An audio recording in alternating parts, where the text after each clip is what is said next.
Before the first sunrise, before the first heartbeat, there was the Creator. Not a concept, not an idea, but the living source from whom all things came.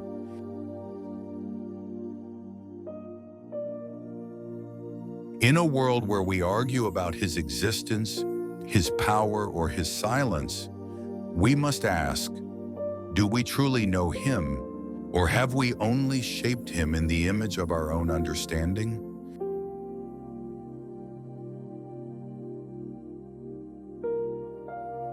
Today we step beyond religion, beyond tradition, and beyond doubt, into the eternal depths of the One who simply is.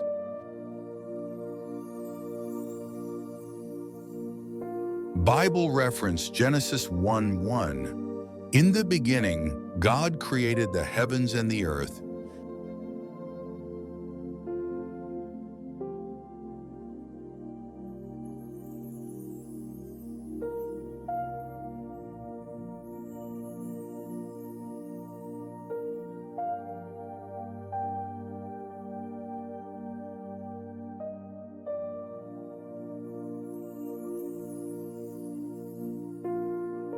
Time is a prison for man, but not for God.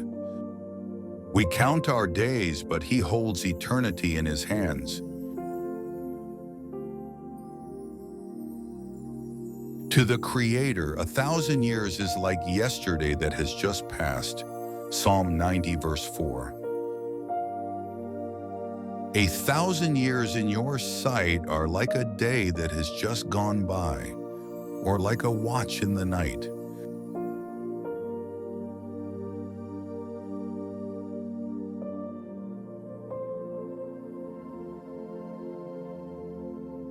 This is why His promises do not decay with time, and His purposes are not delayed by our impatience.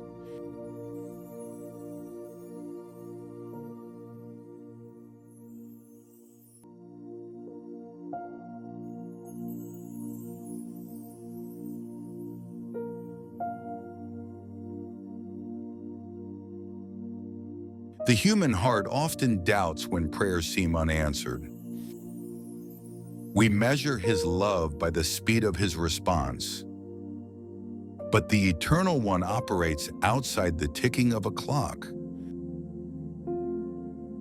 What you call delay, heaven calls perfect timing.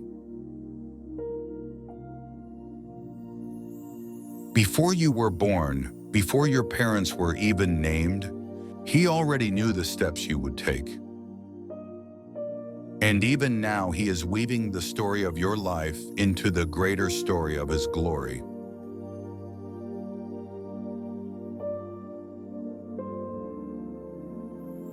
Isaiah 46:10, I make known the end from the beginning.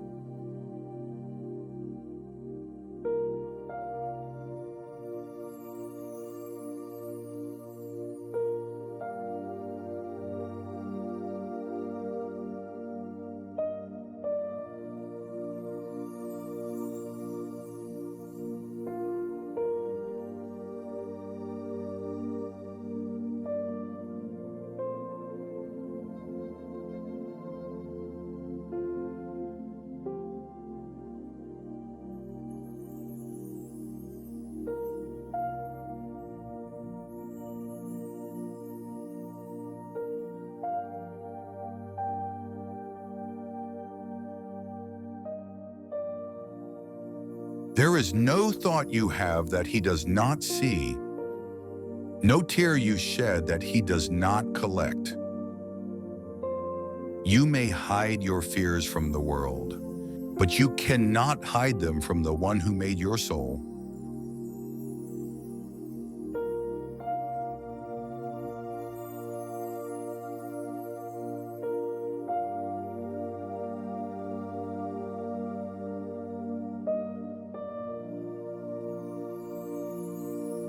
When David cried out in Psalm 139, "You have searched me, Lord, and you know me," he was declaring a truth many fear, that God sees us fully, our strengths, our flaws, our darkest moments, and still calls us his own.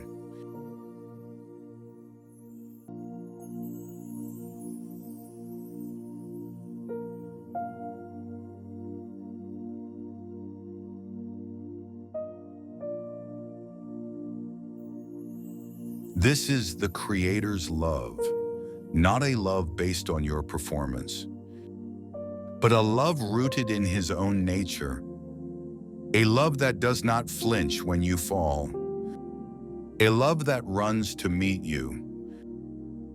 You have been known from before the foundation of the world, Ephesians 1:4, and to be fully known by the Creator is not to be exposed, it is to be embraced.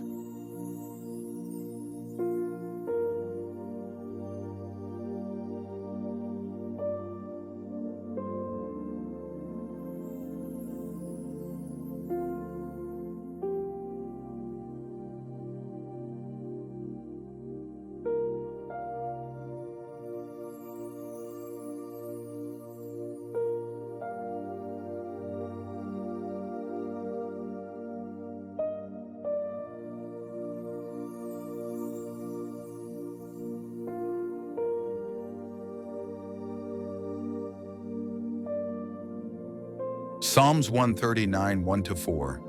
You have searched me, Lord, and you know me. You know when I sit and when I rise. You perceive my thoughts from afar. You discern my going out and my lying down. You are familiar with all my ways. Before a word is on my tongue, you, Lord, know it completely.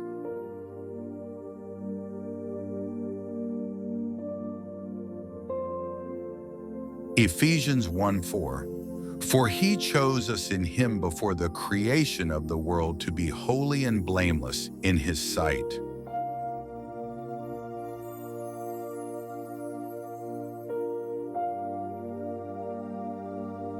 Luke 15:20. So he got up and went to his father. But while he was still a long way off, his father saw him and was filled with compassion for him. He ran to his son, threw his arms around him, and kissed him.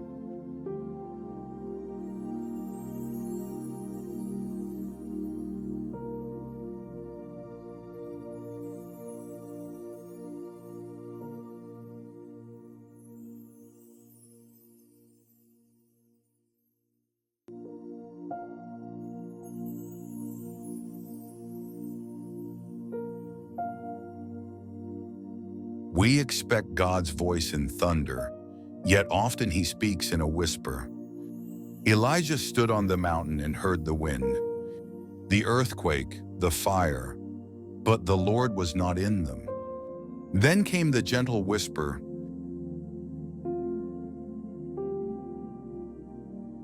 First Kings 19:12. After the earthquake, but the Lord was not in the earthquake, and after the fire came a gentle whisper. The noise of life drowns out the whisper of heaven. But when you still your mind, when you silence your fear, his voice rises within you, not to condemn, but to guide.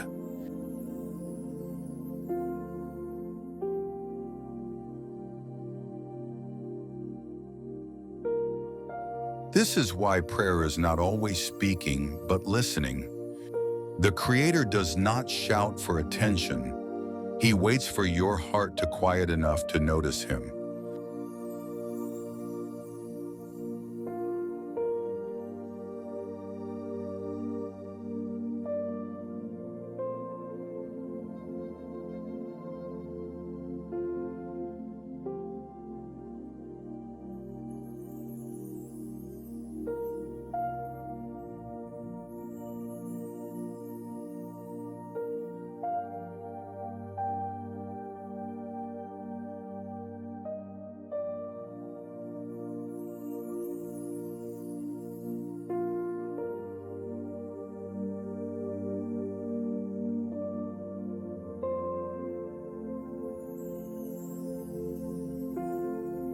From Genesis to Revelation, the heartbeat of God is redemption.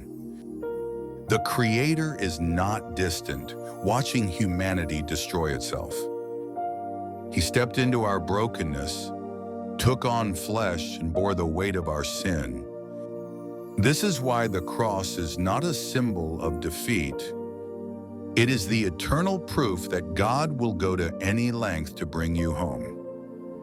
It is the Creator saying, "I have seen your worst, and I have chosen to give you my best." No matter where you have wandered, His arms remain open. Redemption is not a moment. It is the daily reality of walking with the One who makes all things new.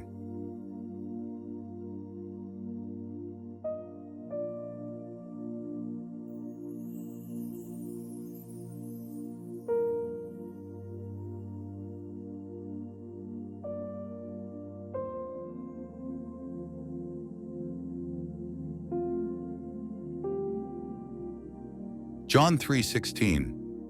For God so loved the world that He gave His one and only Son, that whoever believes in Him shall not perish but have eternal life.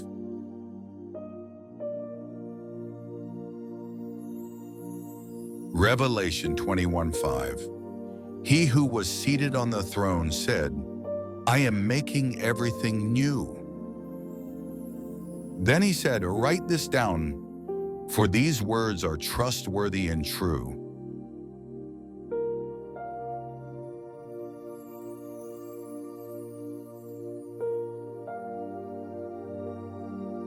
Romans 5:8. But God demonstrates His own love for us in this: while we were still sinners, Christ died for us.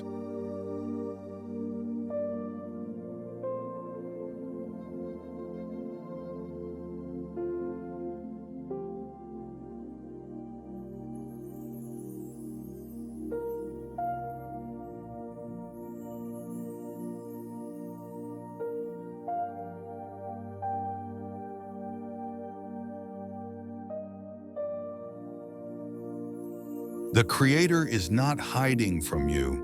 He is closer than your next breath, waiting for you to turn your gaze toward Him. Seek Him, not in noise, not in chaos, but in the quiet place where your soul can hear His whisper. And when you find Him, you will discover that He had been holding you all along.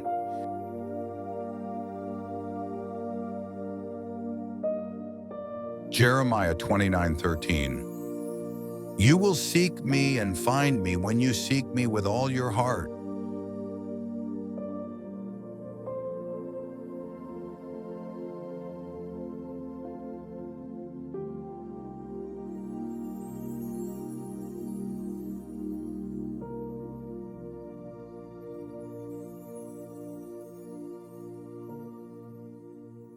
From the very beginning, the Creator knew the fragility of human choice.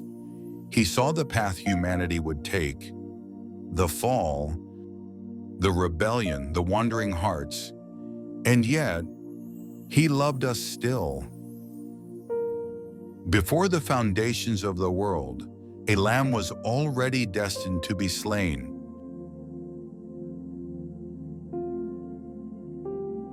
Revelation 13:8. All inhabitants of the earth will worship the beast, all whose names have not been written in the Lamb's book of life, the Lamb who was slain from the creation of the world.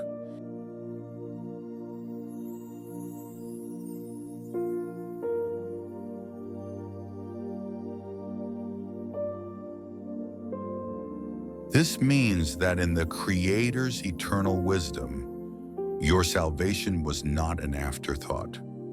It was already written in the eternal script.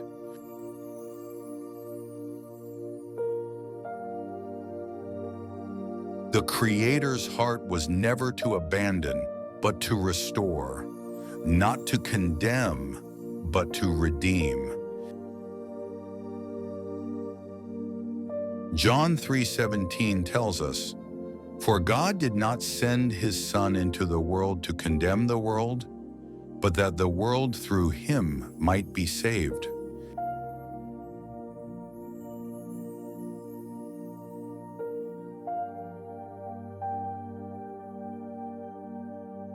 This is the nature of the source, to bring light where darkness thinks it reigns, to bring healing where wounds seem incurable.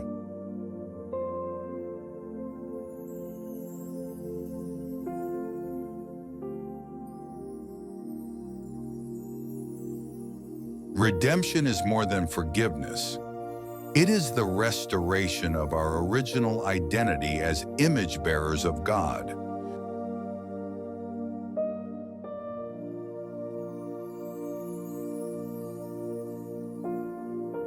In the fullness of time, the Creator clothed himself in the fabric of his creation.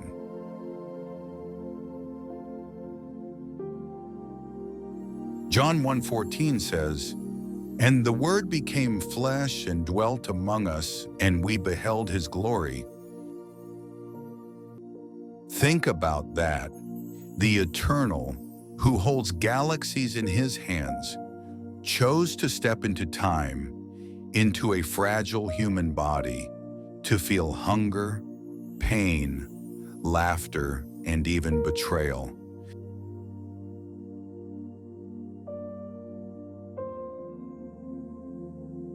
He did not send a messenger alone. He came himself. This was not merely an act of rescue, it was an act of identification. When he walked among fishermen, tax collectors, and the brokenhearted, he was showing us something, that the Creator is not distant, but deeply present.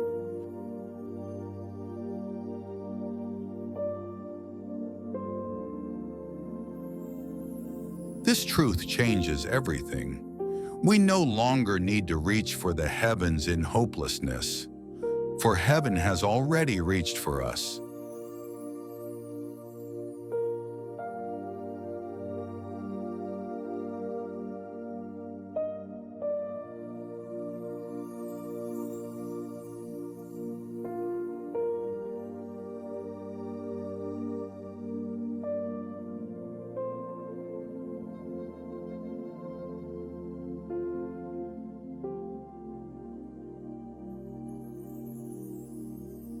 Redemption costs something, not in gold or silver, but in blood. Hebrews 9:22 reminds us, without the shedding of blood, there is no forgiveness. On the cross, the Creator in human form bore the weight of every sin, every shame, every rebellion. The perfect became the sacrifice for the imperfect. And yet, this was not a defeat. It was a divine exchange. The cross was the bridge from death to life, from alienation to adoption. Here lies one of the deepest truths about the Creator. He would rather die for you than live without you.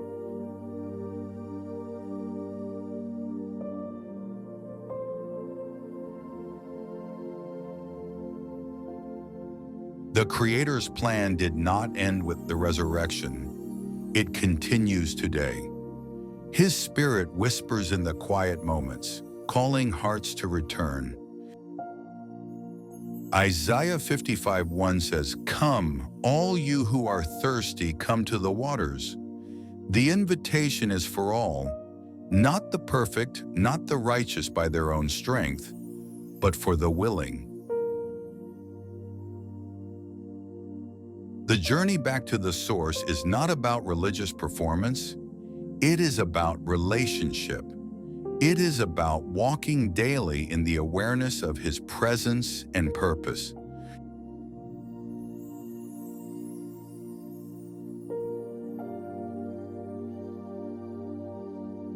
Subscribe to Earth Tone Thoughts for more spiritual reflections, truths, and meditations that connect you deeper with the source.